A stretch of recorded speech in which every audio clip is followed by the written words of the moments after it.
Hello and welcome to episode 7 of the WBBL review. I can't even say it. How are you, Melita? I'm doing well, tired from the last game, but recovering. I was going to say, it's like you've done your pre-season now, played a game. What was it like to be back in action? It felt like the start of the season again. It legit felt like game one. What are we doing? This environment feels different. Um, and I just think the first quarter we did okay. And then my legs just felt heavy. I was like, whoa, okay, this is the difference between a practice and an actual game. So now I was trying to get back into game mentality. Mm-hmm. Don't tell Jay that your legs are heavy. You'll be getting more fitness stuff in training. Well, he does anyway. He made us run a 17 today and down the backs for every turnover. So I don't think it's ever going to stop. The run is not going to stop. So this episode, I thought a nice review of last week's games. Look ahead to the weekend because there's some good matchups this weekend, and also I thought there's been a few people mention some special guests that we could get on. Someone mentioned having Kennedy Leonard on. Someone mentioned having Georgia Gale. But I thought before we get those on, we need to get to know you a bit better. I mean, you are our special guest. Let's be honest. So I thought at the end, like towards the end of this episode, we'll have a little chat about yourself and kind of the kind of your basketball journey, as it were, if that's all right. Yeah, that's good. But let's start with this weekend just gone. You've just mentioned your game there. Tough loss against Leicester. Yeah. I think they might have played a bit harder because we haven't been very complimentary of Leicester over the past 3 months. I reckon they just went, right, we're going to absolutely go for it now. Yeah, but I mean, with the new coach, I kind of feel like maybe she doesn't really know too much about us yet. Yeah, fair enough. So, I don't think they was really out to get us today. But I think the coach wanted to make a big statement as well, just saying like, I'm here and we're going to do well. Just looking at some of the numbers, Oceana Hamilton, one of Eva's Player of the Week nominees, 19 points, 8 rebounds. Hannah Robb, again, I think she's really impressing this season, 19 points for her as well. And for yourselves, short-handed with Mora not being available. Yeah, it's always tough when you don't have a big rotation and then you see the other team making subs consistently. I mean, that's probably why your legs felt heavy, right? Like, oh. Yeah, I was like, it's time for a sub. No, Mel, you've got to stay out there. For Gloucester, Marley Ball, top scorer of 20. What's it like having Marley as part of the team? Yeah, it's nice because she's kind of struggled at first to make shots because we all think she's a knockdown shooter. She is a knockdown shooter. So, she kind of struggled with that at the start. But now I feel like she's kind of finding her rhythm, finding her confidence as well, and to be able to drive to the basket and knock down shots too. So, and she's a good defender as well. It's always nice to play defense with her because she communicates with you. She's got your back, and she's so helpful on defense. Right, let's move on from a defeat for yourselves. Let's not dwell on it too much. Thanks. But let's look at your opponents for the weekend coming up because they play Durham and. Well, we've got to say the record again.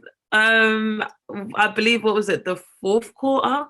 Durham didn't score. Honestly, I had them down for scoring, but they didn't get out of single figures in any quarter. Oh, okay. I had them down for scoring, but they were like sevens and stuff throughout the match. Oh. They restrict them to 29 points in the match. Yeah. I mean, I guess Seven Oaks was strong, and then they've just decided, we'll bring back Janice Manakana. Oh, that'll make it easier for teams. I know it. Yeah. I mean, I guess because we got smacked against London Lions, my only advice to Durham is just erase it out of your memory and just move on. Like Sevenoaks and London are incredible right now. So for teams who are kind of at the bottom of the league, they're just games where turn up and play your hardest. Obviously, use it as more of like a lesson.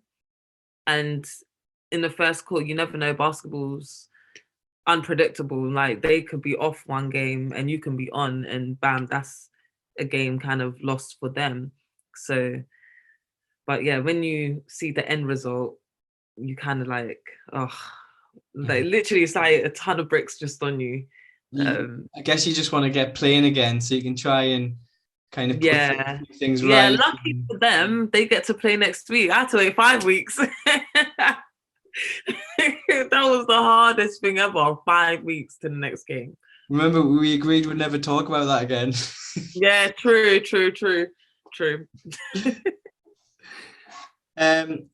So Manchester Oaklands was another game at the weekend, 65-49 to Manchester. Dom Allen continuing to put up big numbers. Again, another nomination for Eva's Player of the Week. I think that's her third or fourth kind of nomination. She's really kind of impressing for Manchester this year. Yeah, she is. And I don't know what it is, because maybe she had a great summer working now, or maybe I think this team gels a little bit better with the new American, maybe compared to last season. But yeah, no, I'm happy for her. I think all the bigs in this league are doing pretty well. So yeah, it's impressive. And for Oakland, I guess their target must be, I mean, they've got Durham this weekend. I mean, that's must win for both teams, I guess. Well, not must win, but that it's a game that both of them will be targeting. Yeah. I've got my hands on Oakland's just because I feel like they're on paper a better team. Right. You can't bet against Lauren as well. I mean, she'll kill me. Can't bet against Lauren. I can't bet against my old team. Sorry, Durham. Gotta go with Oakland's. It's a game I'm hopefully going to be at on Saturday, the Durham Oaklands one. So nice. I think it might be close, but I think I've got Oaklands as well on that one. Yeah. So, sorry, Durham. Yeah.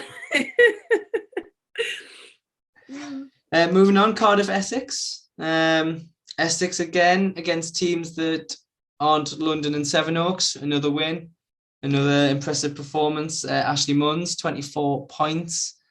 Putting up big numbers herself, shooting the three very, very well this season. Yeah, I watched a bit of that game as well, and Essex were on fire, literally. Like they couldn't miss. I felt bad for Cardiff. But yeah, they're like it's an odd team. Like I want to see Essex play Sheffield. I think that is going to be a really good game. I'm excited for that one. Hopefully, I don't play it. I think that'll be close. The Essex have got Leicester this coming weekend, and again, I think that's going to be a bit more of a test to see where they are. And if they can beat Leicester, then as you say, that Sheffield game could be tasty. Yeah. Who do you have to win that game? Well, the Essex Leicester one. Yeah.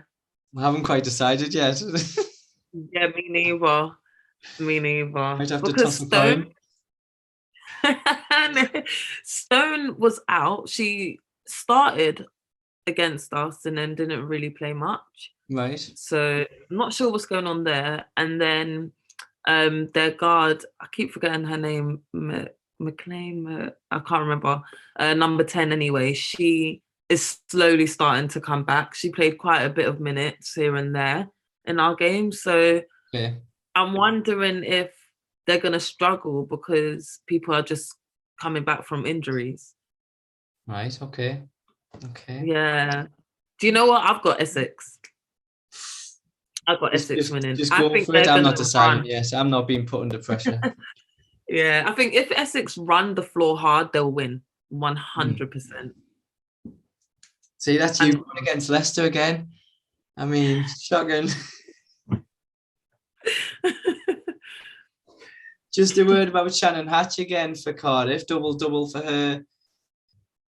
even though Cardiff haven't got that winning record, but impressive season nonetheless for Shannon Hatch. Yeah, and I don't blame her. Go out and get yours. And if the game then becomes competitive, then yeah, play to win. But just thinking about her future, like she could do really amazing things later on in life. So yeah, hands down a great player. And it must be hard mentally as well to lose games, but still have to come into games thinking, right, okay, I've got to do my job for this team and kind of like put my team on my back and carry them along.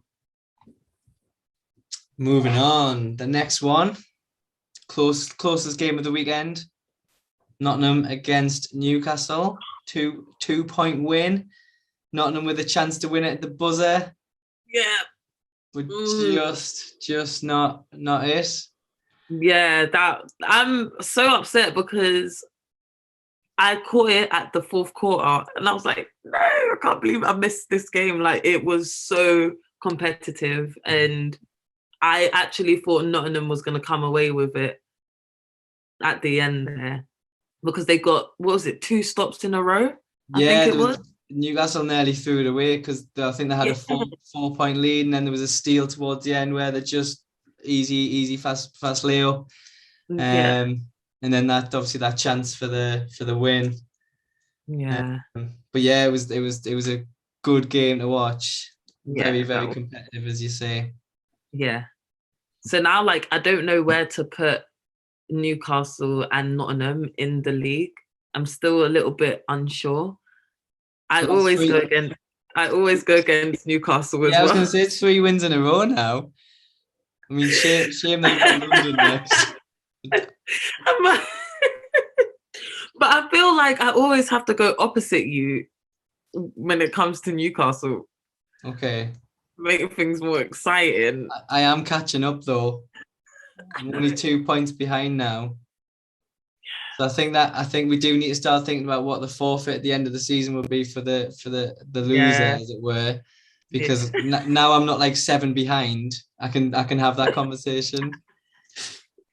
Yeah, we still got a long way to go as well. We have. I'm gonna start thinking of things. Just for Newcastle, Jessica Eadsworth-Yates, 22 points with the MVP performance. Chloe Gaynor, again, a tough team, Nottingham with Kennedy Nicholas rebounding, just put up 20-odd rebounds this season in a game, but kind of really held their own against Kennedy and put up a good performance. For Nottingham, Brooklyn Pennell, she's averaging about 18 points per game this season, having a great first season in the WBBL. I know I talked to her at the start of the season when she just signed for Nottingham, and she was excited about coming over and just grabbing the chance with both hands. Yeah. If you think about it, we've got a lot of Canadians in this league. Mm-hmm. Yeah, this season.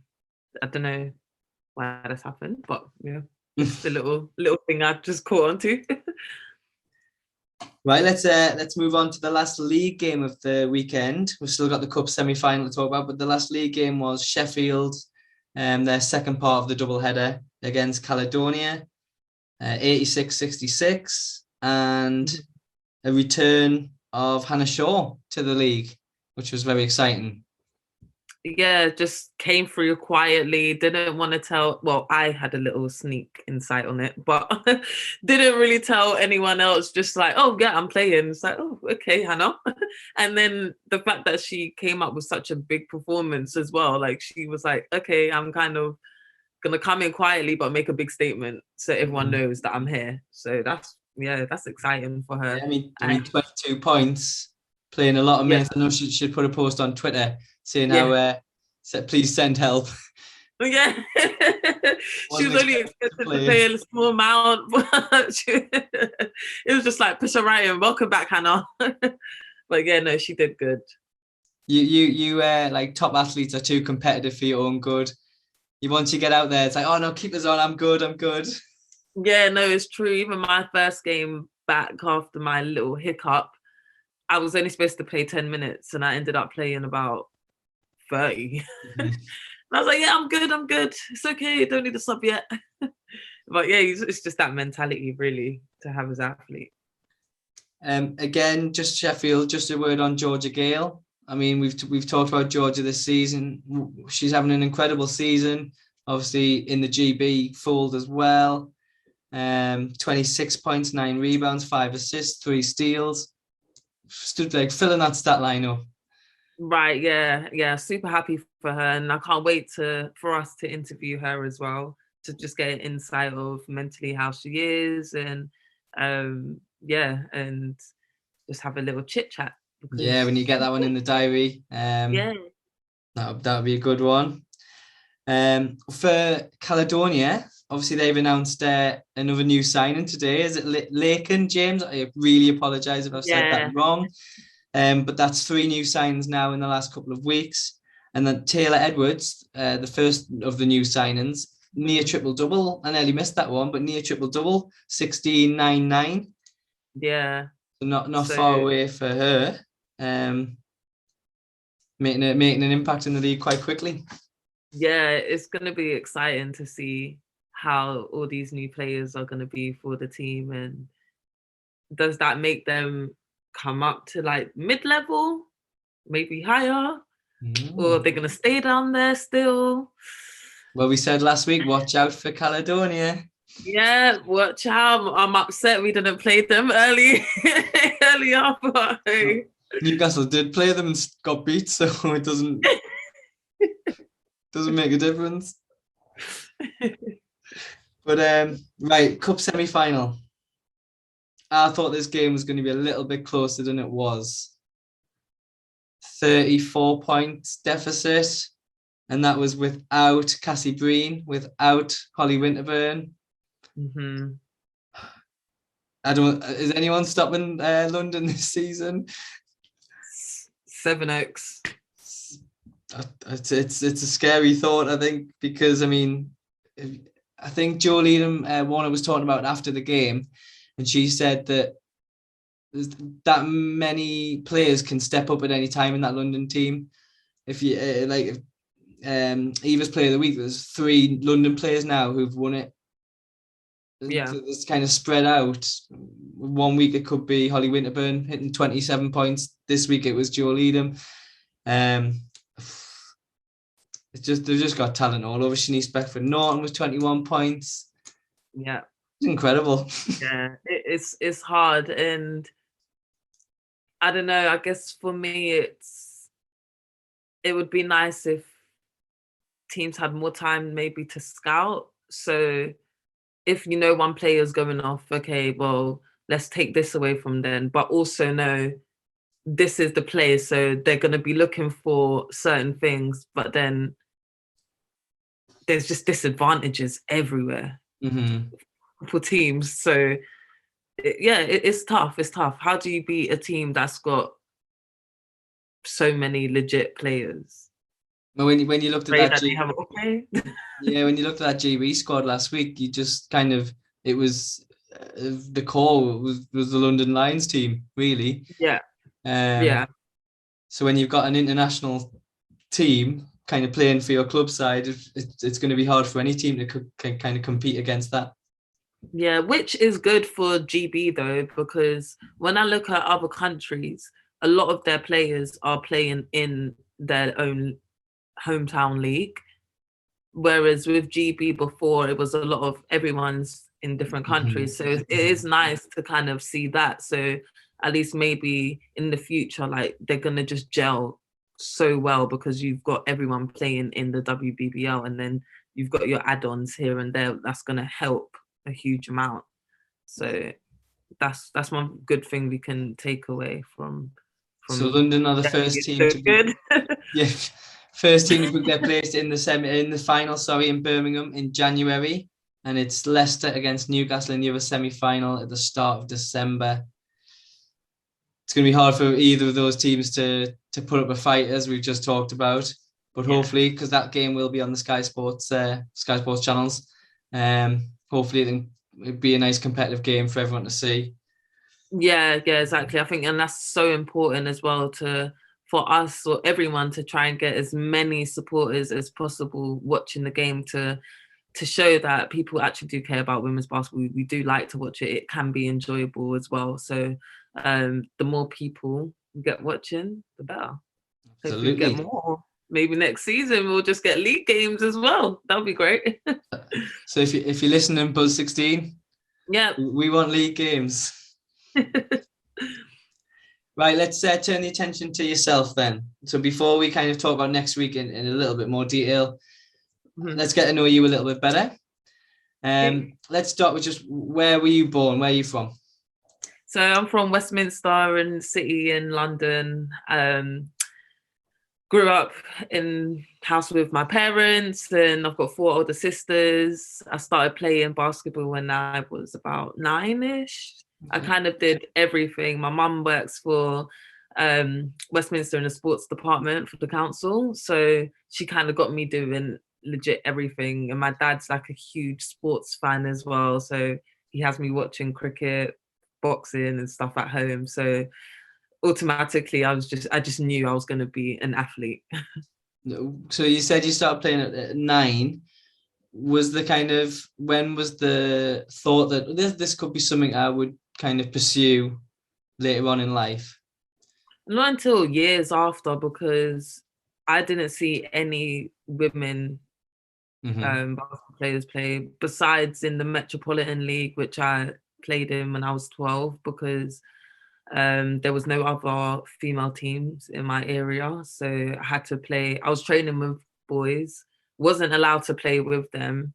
Right. So yeah, I could only train with them, and then I would play with the Metropolitan League. But then because I'm a child compared to these women, it was kind of hard for them as well to play with me. So I didn't play too much. So then I only played 1 game, I think, with them, and then just decided to train until I got picked up by Harringay Angels. Okay. Was there any other? So you said you played like loads of sport and watched loads of sport when you were younger. Was there any other sport you thought, oh, I'm pretty good at this? Like, Yeah, it was basically a tie-up between football and basketball. I had to decide when I was in year 9 which one I wanted to do, and I picked basketball and football just because I think I've just enjoyed it a bit more. I did martial arts as well. I was a couple of belts away from a black belt, but I had to stop again because basketball training was getting more intense. I couldn't do everything like I did before. man, you're only a couple of belts away. Oh. I know, I can't see. Yeah, I've got a black belt. You'll have to do it like later on in life. You'll have to kind of just Yeah. squeeze it in just so you can say I've got a black belt. Yeah. Pick up where I left off from, hopefully. So do you watch any other sports, or like obviously you watch basketball, but do you watch any other sports? You kind of support a team from anywhere else? Yeah, I do watch a lot of boxing, sometimes UFC as well, just because I find their level of competitiveness and I can't even think of another word, but the way that they just keep going, it kind of inspires me, because basketball is a team sport. You have your teammates to rely on. So sometimes I can afford to take a break, maybe on offense, because I trust my teammates to do well and score. But when you're out there by yourself, it's just a whole nother level. And the same with athletics as well. I love watching athletics, and especially the sprinting events. I'm Jamaican as well, and that's one thing we're really good at too. So it's always exciting to watch that. So you mentioned is Harringay Angels. Yeah. How old were you when you were picked up by them? I think I was about 13. Okay. Yeah, I remember playing, 2 years of under 14. So yeah, I must have been just turned 13 when I started with them. Talk us through your journey from that point then, for kind of your basketball journey.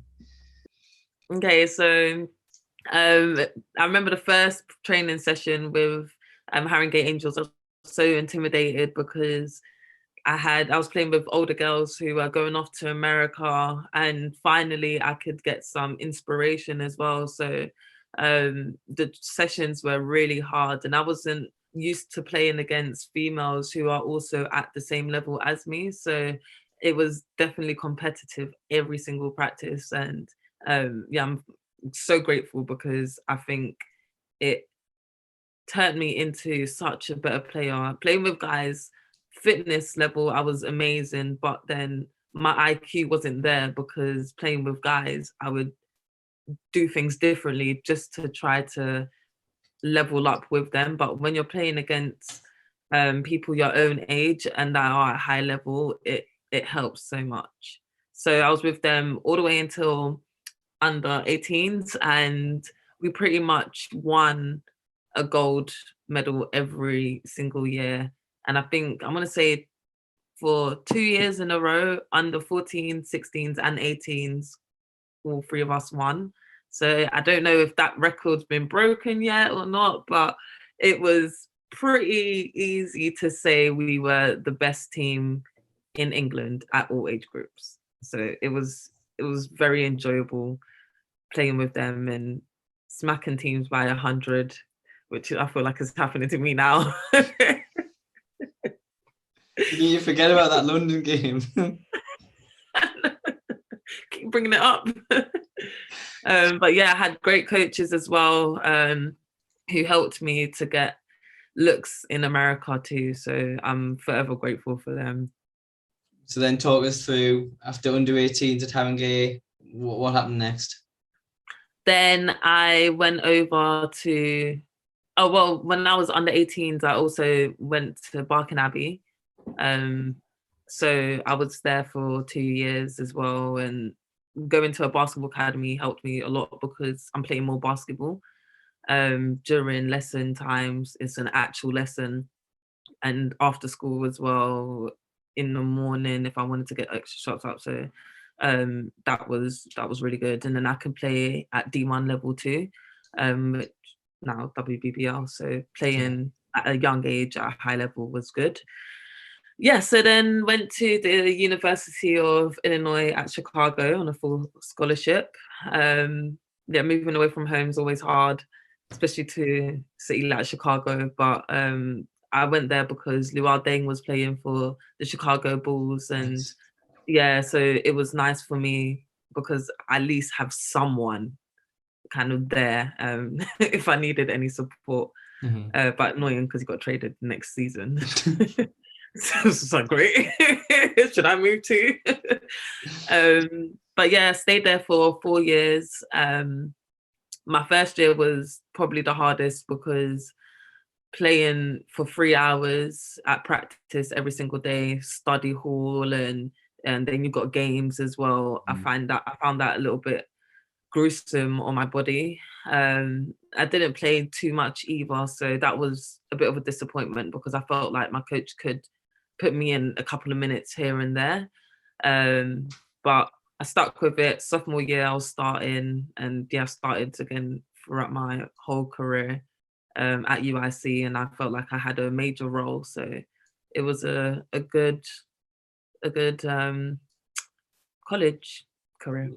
How intense is America, the American experience, the kind of college basketball experience? How did you find like the intensity of it all? I think luckily for me, going to Barking Abbey prepared me, because if I had stayed at my secondary school for sixth form, I think I would have went to America and maybe had just come back home and saying it's a bit too much.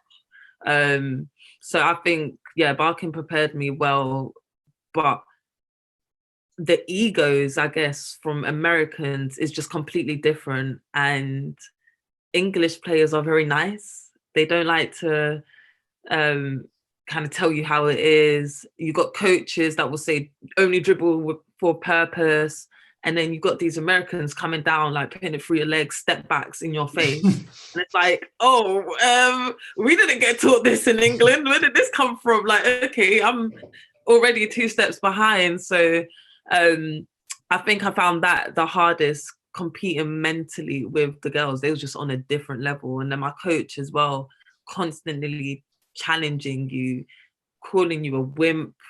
I had an eye infection, couldn't see. And my coach was like, oh, are you going to cry about it or are you going to play? So I was like, oh, okay, one eye, I'm just running around. So, but it's definitely taught me to stay relentless, and you've got to kind of be your own fan. If you're not your own fan, then basketball's not the sport for you, or it is the sport for you, but you're not going to be like a leader or a main problem. Like, you would never see LeBron James be like, yeah, KD's better than me. Probably not. So yeah, the mentality change was big. So what was your plan after the 4 years in America? Was the plan always to go and talk us through what was your plan? Yeah, from the moment I went to America, I knew I wanted to play professional basketball. So it's kind of bad to say I didn't care too much about the education side. I just thought I have to pass. Which, yeah, well, my grades weren't too bad anyway. But yeah, I was just constantly in the gym because I knew I want to be a pro. I want to play at a good team as well coming out of college. But it just sucks, I guess, because my program didn't necessarily help me too much with the after part. So I just tried to get as much advice from older players who were playing professionally at that time to know the process and get an agent and try to get on a good team. So where did you go after that? Which didn't happen. I went to the 3rd division in France, and it's crazy because a lot of people said to me, like, why are you going there? And I'm like, well, I didn't have any other options. I went to visit my friend in Germany, and a D1 German team kind of was interested. I just went to a random session. And I do regret leaving to go to France. I think I should have tried my luck with that team, who had really good players, like players that played for UConn on the team, WNBA players. So I think I played it safe, and I shouldn't have done that. I should have taken the risk. But I lasted for 4 months in France, and just the level of competition just wasn't great for me. I just felt like I'm getting worse rather than developing. So yeah, I was released. Well, they didn't release me, so I had to stay home. But luckily, it was the Commonwealth Game year, so I got to compete there. So it didn't feel like I missed out on half a season. So let's kind of talk about the Commonwealth Games. You brought it up. I mean, what experience that was? Yeah, I was actually the reserve at first, and then I think it was like 2 months before the games, Chema called me up and said, okay, yep, you're on the team now. Someone can't make it, so yeah, get ready. And I always tell the story to younger kids, like, you have to prepare yourself. Like, you never know what's going to happen in your future, and you always have to be ready. And luckily, I was going to workouts every day still, so I was ready to go to the Commonwealth Games, and it was just an amazing experience. I still can't really put it into words because, like, basketball is not huge. Women's basketball isn't huge in England. It's not a secret. But when you go to the Commonwealth Games, like, everyone makes you feel like you're a celebrity. Like, you're walking around and you just see huge athletes that you see on TV, and they're like, oh my God, you play basketball. That's so cool. So it made me feel really good just being there, let alone playing and then medaling as well. And it's sad because I don't feel like a lot of people thought we could do well. So it was nice to be able to prove people wrong. But again, like, the after effect, it was kind of a bit sad because we didn't still get promotion from like TV and stuff. But again, like, no one can take, I still got that medal hanging there, so no one can take that away from me. It always makes me smile. Do you know what? I don't know what I would do if I won the Commonwealth Games there, silver. I think I would get a big box and stuff. I would be like, big flashy lights and that, going, yes, look what I did. Yeah, like, in the moment, it's like you don't know whether to cry or to just laugh or just sit there and just be like, did this really happen? Even like when we made it to the finals, we was like, oh my God, we get to go on a podium. This is going to be so exciting. And the fact that the score was so close as well in the final game, we're like, guys, we can get a gold medal. Like, this is legit.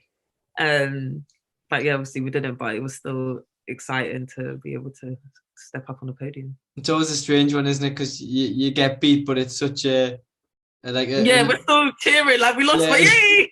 We won still. Yeah. The person who wins the bronze wins their last match, and the person who wins silver doesn't win their last match. It's like, it's a funny one, isn't it? But no, like it sounds like an incredible experience in Australia as well. Did you get a chance to kind of have a look at Australia? No, we didn't, because we lost against Canada. We had to play in another game, so we had to go back to. No, we had to stay in the town, which I forgot what it was called, and play that game. Whereas if we had won, we would have had like a couple of days off to adventure. That's a shame. No, I have to go back.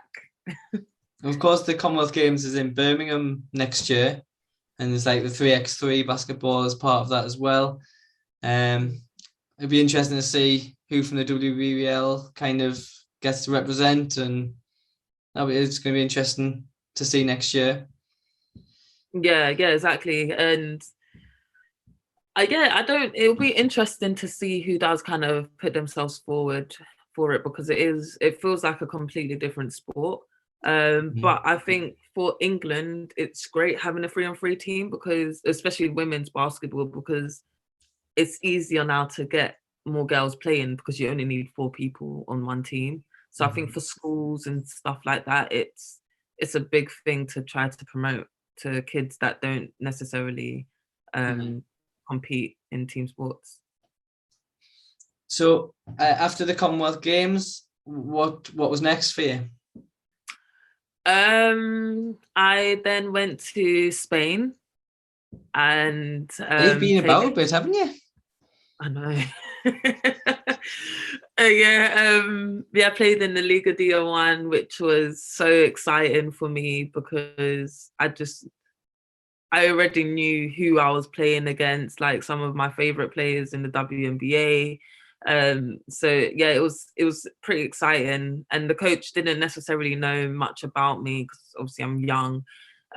So I made an impact straight away, but then kind of hurt my hand in a practice, and it kind of just went downhill. Right. Coach kind of just didn't think I was putting in effort.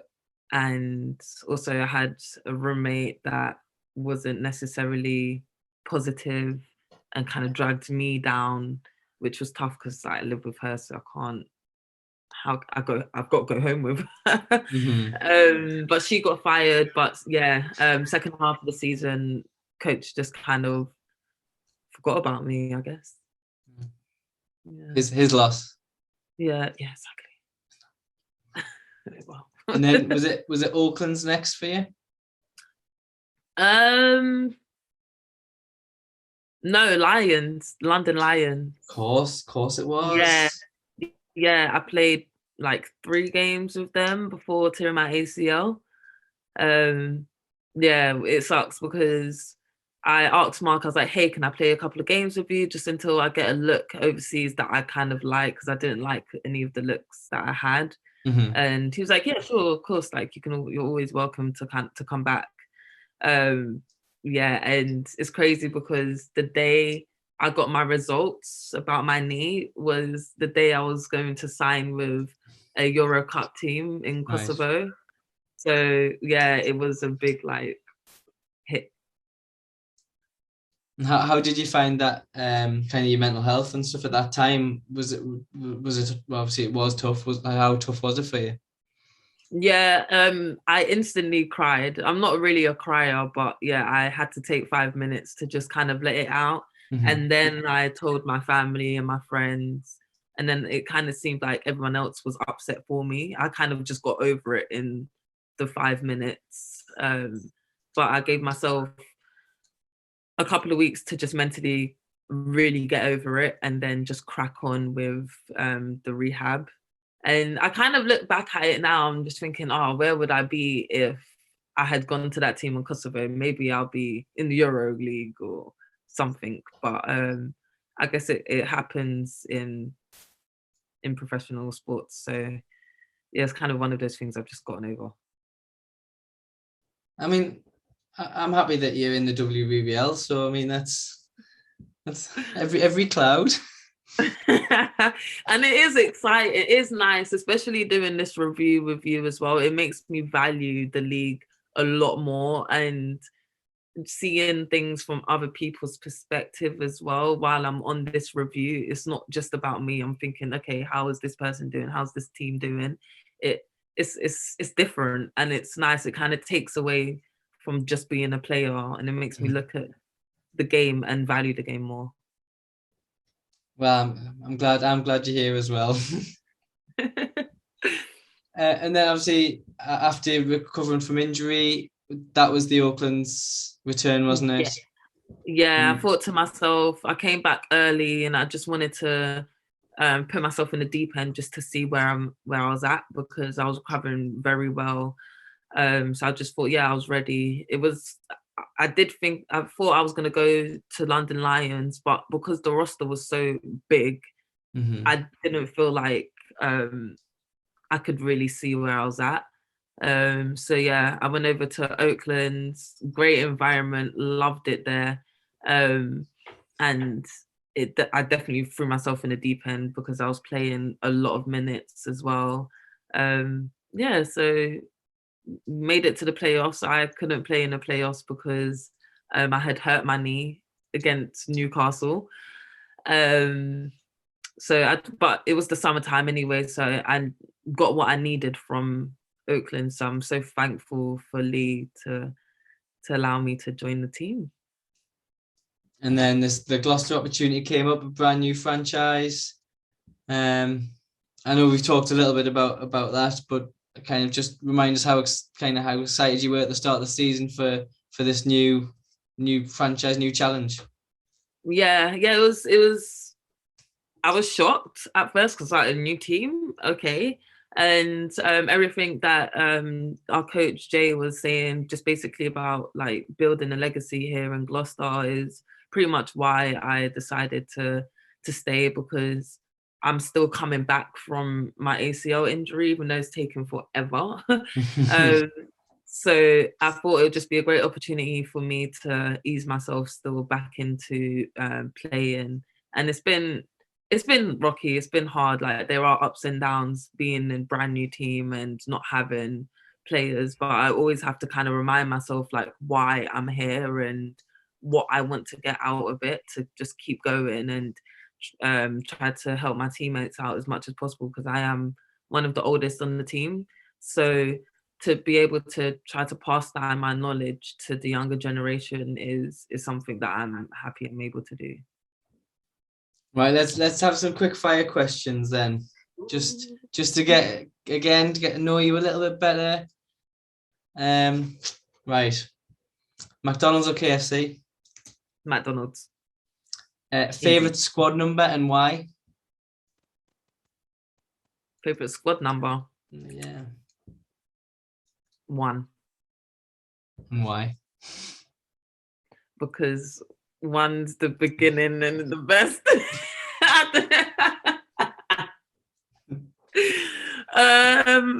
Yeah, I'll stick with that one. I'll stick with that. Favorite Netflix series? That's so hard now because I've watched pretty much everything. Squid Game, loved it. Yeah. Okay. Ready season 2? I think I've heard there's going to be a season 2. Yeah, I'm ready for it. I'm not too excited because I don't think it can get any better. I think it might just be the same, which would then be boring, so it would be bad. Well, we'll see. We'll see. Tea or coffee? Tea. Every morning, it's a must. How very British of you. I know. I think I did like a tutorial on how I make my tea as well, put it on TikTok. Do you have kind of a game day routine? Do you have any superstitions that you've got to do every game day? Do you know what? I used to when I was really young, but now as a pro, you kind of just don't do it, because if something messes up your routine, then you're going to go into the game thinking, oh, I'm not prepared now because this happened. So I try to just keep my energy levels where it's supposed to be at, not too high, not too low, and just go from there. So whatever I have to do to get myself ready is what I do. Favorite Disney film? Mulan. The new one or the old one? Oh, the old one. The new one is absolute nonsense. Like the old one, the whole value of women can be as good as men is what I got from the first one. Like I can do anything they can do. The second one, it kind of made me feel like, oh, with a little bit of magic here and there, then yeah, you can be better than men. That's what I got from it. I was like, not good. I don't think they're going to put that in the DVD box. So the second film is nonsense. Your kind of favorite basketballer from, it can be the WNBA, the NBA, the WBBL. Who is your kind of favorite basketballer to watch? When I was younger, I loved LeBron. Absolutely loved him. As I got a bit older, Joe Lidham actually. I remember the first camp I played with her, I was like, okay, whoa, like she's legit. And then Diana Taurasi, the GOAT. Well, both Diana and LeBron are in the new Space Jam film. Have you seen it? Yeah.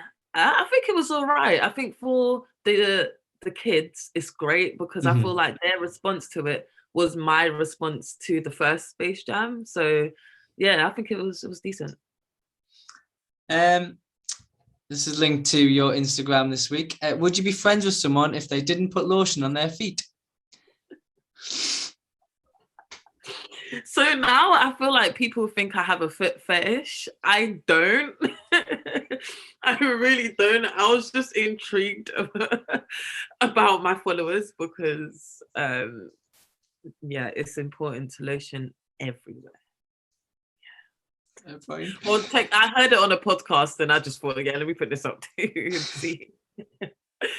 How would you finish this sentence? I love basketball because... I love basketball because it's taken me around the world. I've met so many people, my best friends, and winning a silver medal at the Commonwealth Games. No one can ever take that away from me. So yeah, I'm thankful for all the opportunities, and the fact that I get to play as a job is great. Never go to a 9-to-5. Basketball's the way.